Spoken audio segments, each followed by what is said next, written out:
Hola, buenas tardes. Buenas tardes. Estamos aquí otra vez. Somos Carolina Teodoro y José María Rival, cofundadores del Centro Reconócete y terapeutas transpersonales y mentores en maestría interior. Y bueno, estamos aquí de nuevo porque estamos haciendo una serie de vídeos sobre las formas en las que no nos amamos. Este es el segundo vídeo, ayer hicimos el primero. Y hoy queríamos traer una de las maneras en las que no nos amamos. Y esta forma es una voz interna que muchos confundimos durante gran parte de nuestra vida o hasta cierto momento de nuestra vida con nuestra voz interior y nos la creemos totalmente, pero resulta que no es nuestra voz interior. Y esta es la voz de lo que llamamos el juez interno. Vale, vamos a explicar un poco hoy en qué consiste esta voz del juez interno y cómo afecta a la relación que tenemos con nosotros mismos. ¿Empiezo yo? ¿O sigo yo, mejor dicho? Sí. Muy bien, pues a ver, la voz del juez interno es una voz, es un personaje interior que es pues muy autoexigente, ¿no? Es autoexigente, es perfeccionista, no nos pasa ni una, le cuesta perdonar nuestros errores, es una voz muy crítica, es una voz que deriva de nuestras heridas de infancia, ¿sí? Es una voz que está compuesta por distintas voces que nos han criticado durante la infancia y adolescencia y que han acabado constituyendo pues una serie de introyectos que son como creencias y formas de vernos de otras personas, pero que hemos interiorizado como propias. Cuando somos pequeños no tenemos unos filtros de realmente si lo que nos están diciendo es verdad para nosotros o no. O sea, lo asumimos como verdad, porque viene de figuras de autoridad, figuras más mayores que nosotros, y nuestro inconsciente todo eso lo va guardando, lo va interiorizando sin ningún filtro, y entonces lo que ocurre es que lo tomamos como verdades absolutas, ¿no? Entonces, si por ejemplo cuando éramos pequeños nuestro padre o nuestra madre nos decía es que este niño es tonto, ¿no? O es que tu hermano es más inteligente que tú, o yo qué sé, o es que tú para las matemáticas no sirves, ¿no? Pues todo eso son ideas, realmente acaban siendo creencias que interiorizamos como verdades sobre nosotros mismos y que luego no hace falta que nadie nos las diga, sino que nosotros mismos nos las vamos repitiendo, ¿no? Y estamos creando esa realidad. Pues si a mí siempre me han dicho que yo no soy bueno para las matemáticas, pues yo ya directamente es que como ya sé que no soy bueno para las matemáticas, ¿no? Pues nunca se me ocurrirá dedicarme a algo relacionado con las matemáticas o directamente pues suspenderé todos los exámenes de matemáticas que tengan que ver con las matemáticas, ¿no? Por ejemplo, ¿no? Son ejemplos. Pero esta voz va creando una serie de autoconcepto, ¿no? Y eso es lo que se va repitiendo, ¿no? Pues yo soy así o no soy así, o debería ser así, o debería hacer esto o no debería hacer esto. Y bueno, son voces que acabamos interiorizando y pensamos que son la nuestra, pero en realidad no son nuestra propia voz. Pensamos, pensamos que es nuestra porque está en nosotros, Claro. porque está en nuestra mente, porque la oímos dentro de nuestra mente, dentro de nuestra cabeza, y como está en nosotros, asumimos que es nuestra, ¿no? Pero la verdad es que está en nosotros, pero no es nuestra.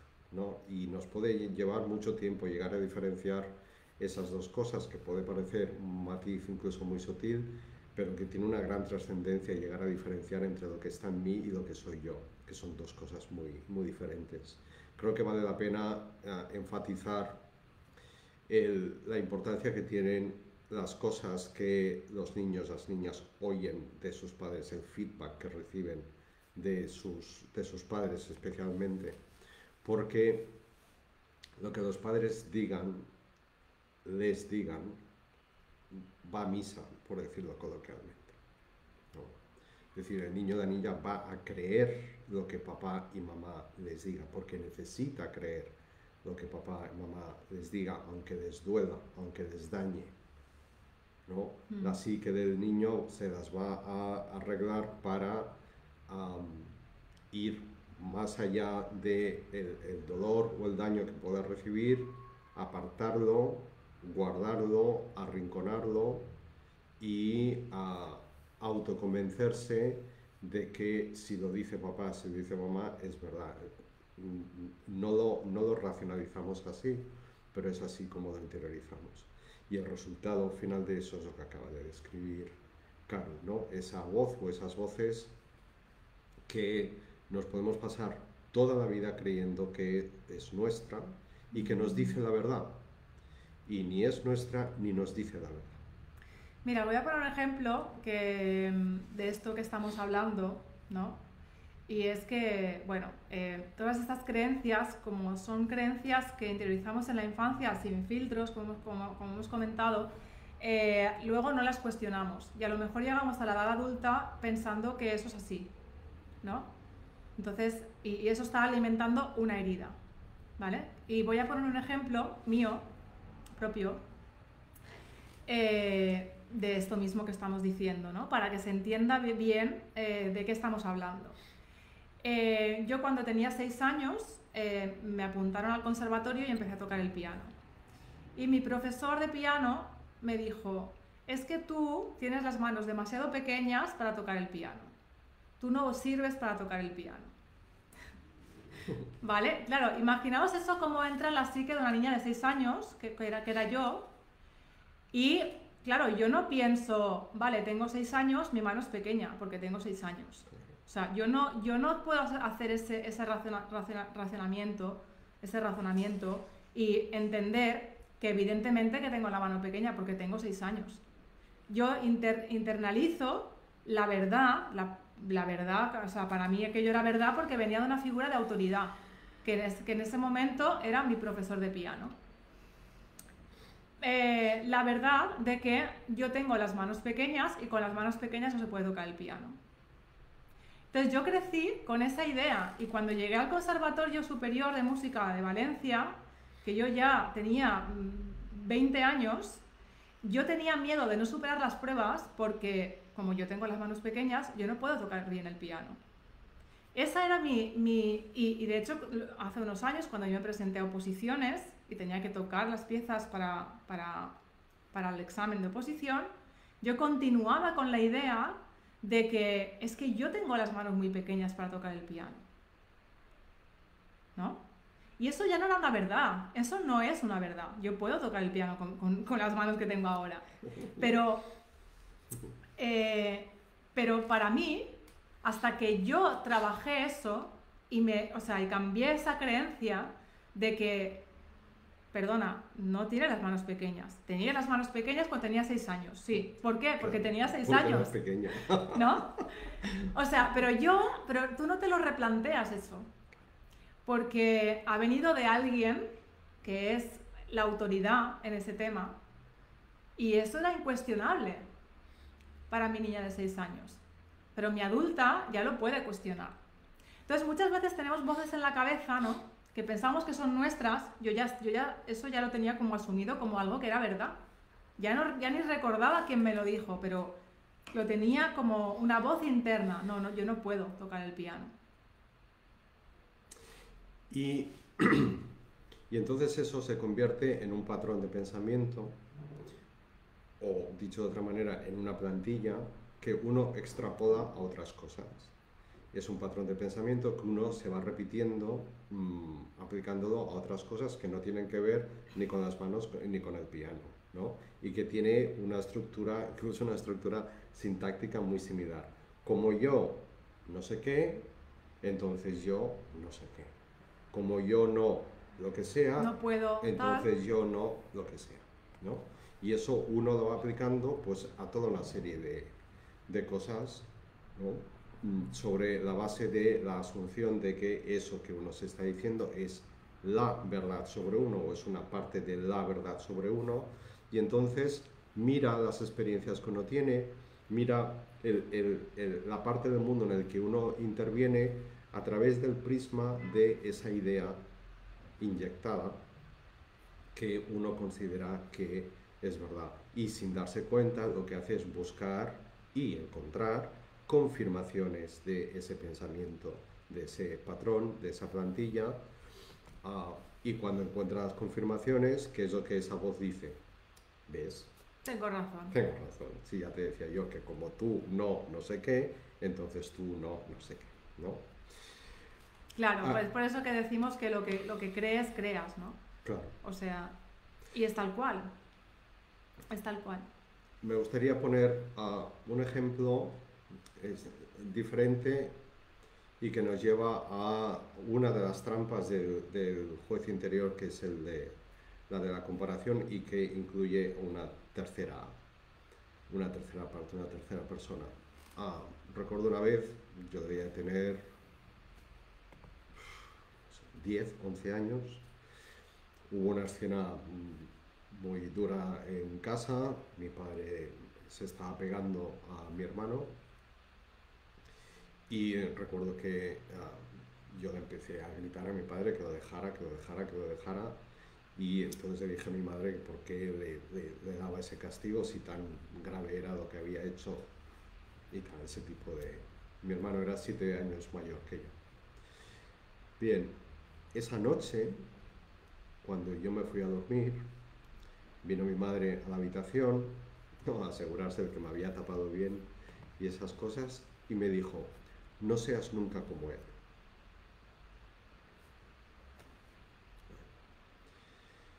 Pues a pesar de que mientras se estaba dando esa escena yo estaba sufriendo por el hecho de que mi hermano estaba recibiendo una paliza y que me parecía que aquello no tenía sentido, y así se lo intenté expresar a mi padre y a mi madre, pues como un niño de esa edad lo intentaría expresar o lo podría expresar. A pesar de eso, esa frase de no seas nunca como él se me quedó grabada, no, grabadísima, grabadísima, hasta el punto de que, sin darme yo cuenta, hasta que me di cuenta bastantes años después, pasé una buena parte de mi vida, de hecho, comparándome con mi hermano, o comparando a mi hermano conmigo, comparándonos, y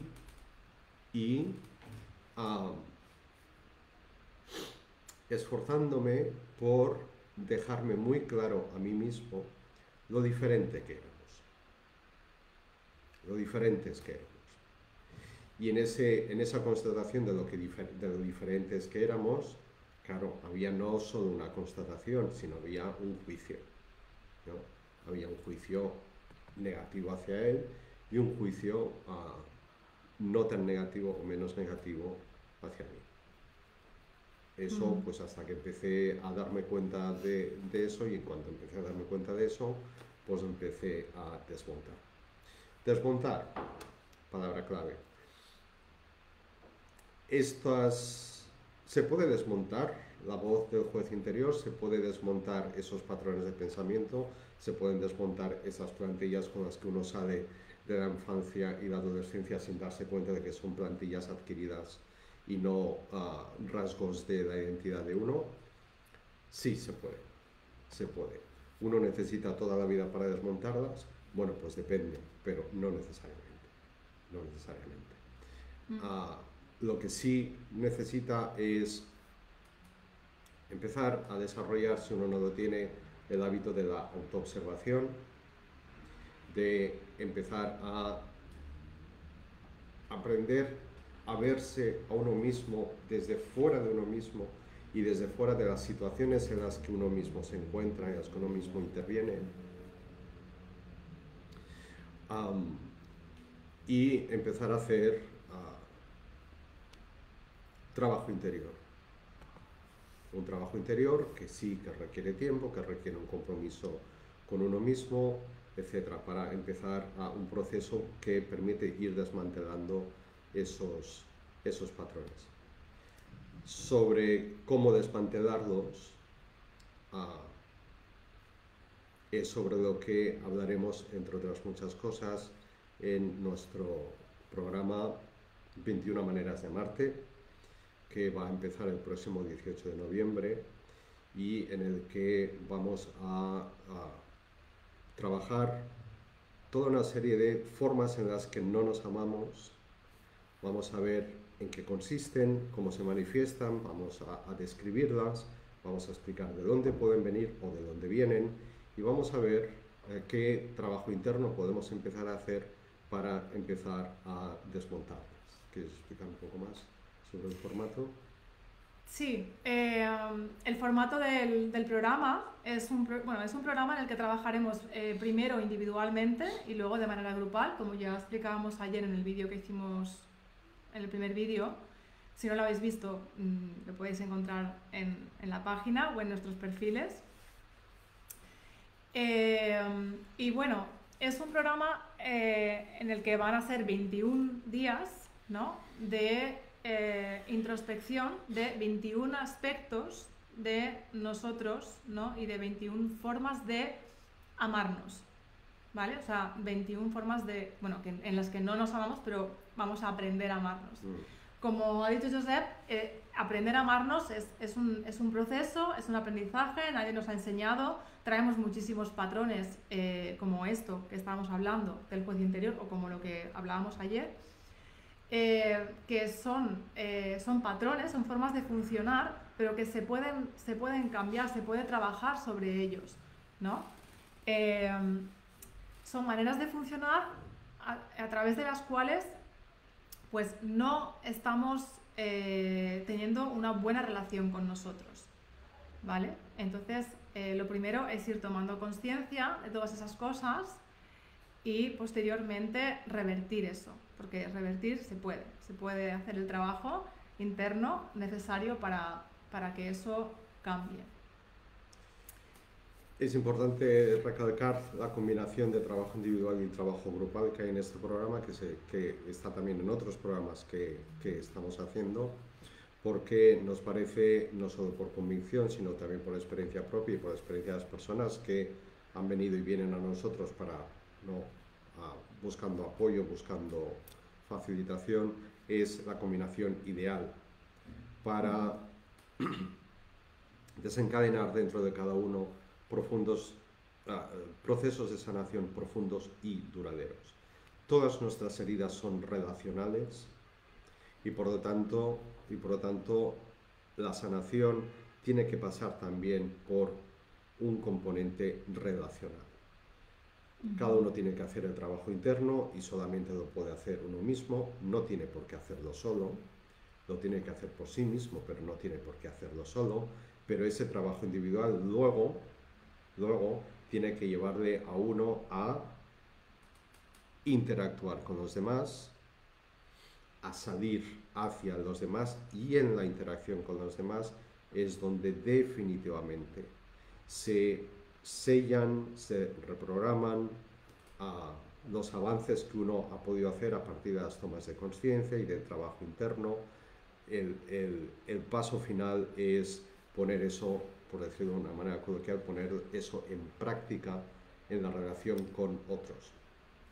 Y sí, en las interacciones empezar a funcionar de otra manera. Bien, pues... Hasta aquí. Sí, no, es que tenía algo ahí que iba a expresar, pero ahora se me ha ido de la cabeza, así que, bueno, ya vendrá. Mañana estaremos por aquí otra vez, con más formas en las cuales no nos amamos.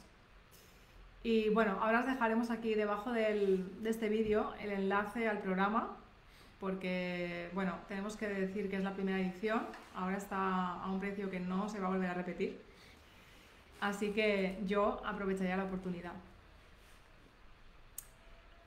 Os dejaremos abajo el enlace para quien quiera ver pues todo lo que incluye el programa, los bonos que trae y el precio, las maneras de financiar el programa y tal, ¿vale? Pues para que lo podáis consultar, y si tenéis dudas también nos podéis escribir por privado, o a Josep o a mí o a la página, y aquí estamos para responder a vuestras preguntas. Y os invitamos a comentar debajo de este vídeo, allí donde lo veáis. Os animamos a comentar sobre vuestra propia vivencia con esta voz interna del juez interior. Animaos a compartir algo, animaos a mostrar una parte de vosotros. Será muy útil y muy enriquecedor para vosotros mismos y para cualquier persona que lea vuestros comentarios. Seguro que habrá más de una persona, y de dos y de tres, que resonará con lo que expliquéis, de la misma manera que seguro que habrá más de una, de dos y de tres que resuene con los ejemplos que hemos compartido aquí nosotros. Sí, ya me ha venido. Está vale. Conectado con esto que estás tú diciendo ya para finalizar. Que muchas veces esto nos lo encontramos bastante nosotros, ¿no? De gente que viene pues a terapia o algún curso, ¿no? Que normalmente todos tienen un patrón, y es que se sienten solos, se sienten incomprendidos, se sienten los bichos raros, ¿no? De la familia o de la sociedad en general, ¿no? Y esto es muy común.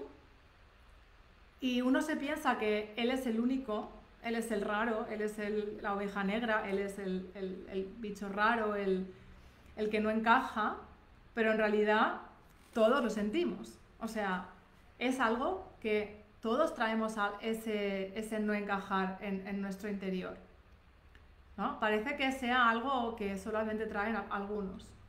Pero luego cuando te juntas con otras personas vas viendo, y esto se ve mucho en el trabajo en grupo, que en realidad todos tenemos ese sentimiento de no encajar. ¿Por qué? Pues porque no hemos venido a encajar. Es así de sencillo, o sea, no hemos venido a encajar. Estamos intentando meternos todos en un molde que no es el nuestro, porque no hay un molde igual para nadie, porque todos somos diferentes, ¿no? Y esto está muy guay porque cuando lo ves en el trabajo en grupo, ves que no eres un bicho raro. O sea, que todos estamos en ese mismo camino, todos estamos en lo mismo, y entonces puedes relajar un poco ese sentimiento de jolín, soy el bicho raro y nadie me entiende. Sí, pasas de creer que eres la única oveja negra en el mundo a darte cuenta de que estás en medio de un rebaño de ovejas negras. Exacto. Y eso es muy sanador. Sí. Es muy sanador porque ves que el sentimiento de soledad es muy interno, pero en realidad no es verdad. Es una creencia. Sí. En realidad es una creencia. Bueno, y eso también lo trabajamos en el programa. Bien. Hasta aquí. Hasta aquí. Mañana más. Pues mañana el tercer episodio. Gracias. Hasta mañana. Chao.